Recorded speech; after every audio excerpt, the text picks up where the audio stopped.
Hello. I'm gonna go and find some Cholla cactus. There's tons of it on the property, and just show you what I do with it and clean it up and cut it up, epoxy resin on it, and show you how it comes out. It comes out just so beautiful. Okay, so this is the dead Cholla here. It's really amazing. Once they die, they just leave the skeleton, and can easily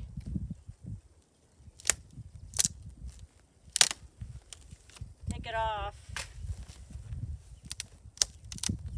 But this is sturdy, and it's got these slots in it for water to go up and all that.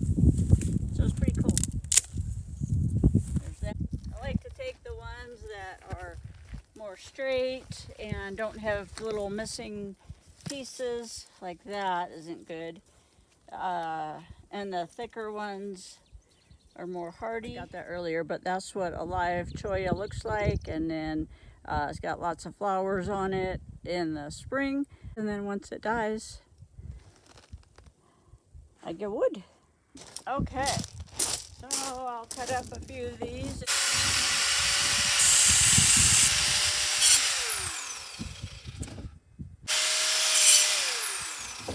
That's trash there. I'm gonna hose them off a little bit. Try to get them cleaned up. Oops. Except I have no pressure. Whew, I hate clean hoses. Again. And I do it in a tub so I can collect the water. I try not to waste water here. Water my trees with this water. And then I'll leave everything out here to dry in the sun.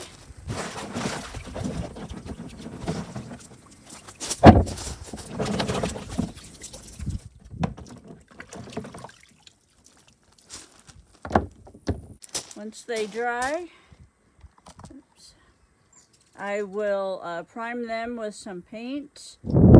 Okay, there's all of the Cholla starting to dry out. I'm going to go see Herb real quick, just give you a quick look at him. He's your tortoise lover.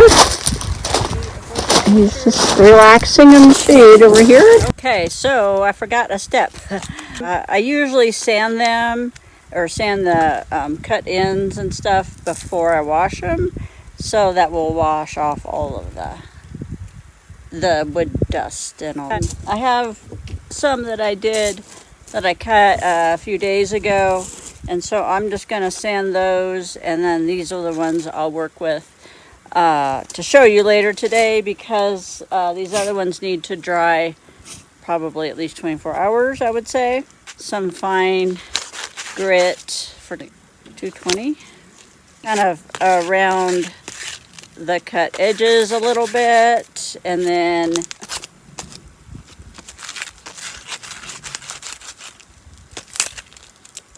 oops.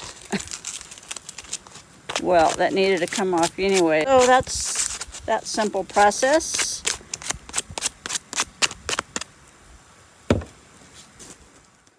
Thought you might need to see Orion in the tortoise house. Okay, I'm about ready to primer some of these Cholla that I prepped a few days ago, so they're good and dry and all that.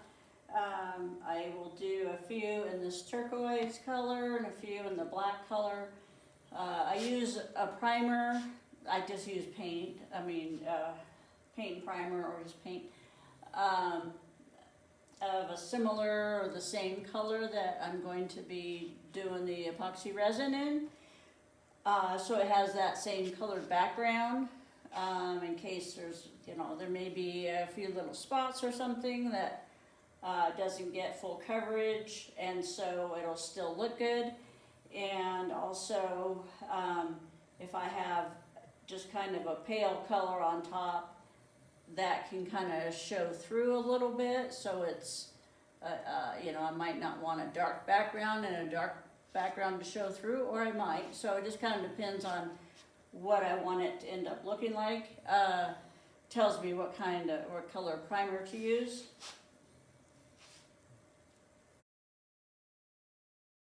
But when I go to epoxy it, I kind of, I haven't perfected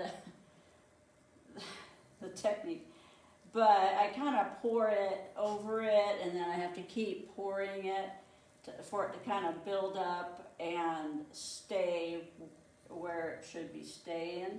So therefore it goes through all those holes and comes out really nice because it has a lot of depth to it. Okay, so I will do these other pieces, let them dry, and then do another coat this evening, because they should have 2 coats of primer, and then tomorrow they can be epoxied. Turquoise ones. Now I'm going to do some of these in black. I like to use the same color primer as the epoxy, and a lot of times you can use the same paint as you used as a primer and put that in the epoxy, so then you really will have the same color.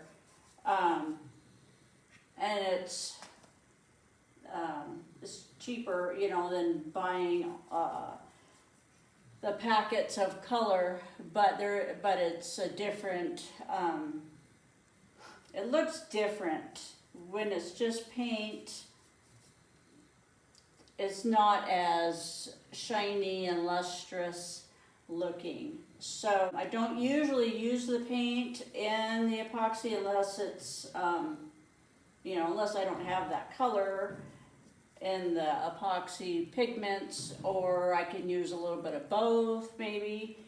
And also some paint you just can't use.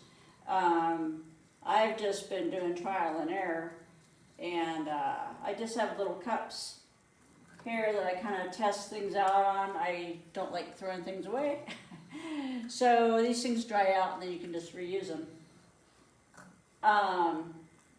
So I like to test if I'm going to use paint, test it in a little bit, put some epoxy resin in there, put a little bit of paint, mix it up, and just see how it acts. Like with this black, it thickened up and just became kind of stringy. So I probably won't use that again unless it's just a real small area I want to use it on. Be sure and ask any questions or comments or anything.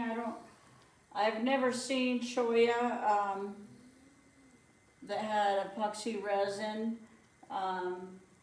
covering it, so I think this is kind of a new thing I'm coming up with, I hope.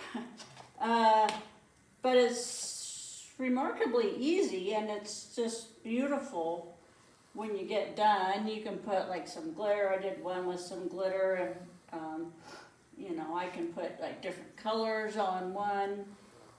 And then when these are all done, epoxying and drying, then I'm gonna be making like a wall hanging, and I've got different colored wires and all different things that I want to hang off of these, and then maybe have a 2-layer, have another Cholla here with some things hanging off. So that's kind of the end product, and I'll show you along the way what I'm doing.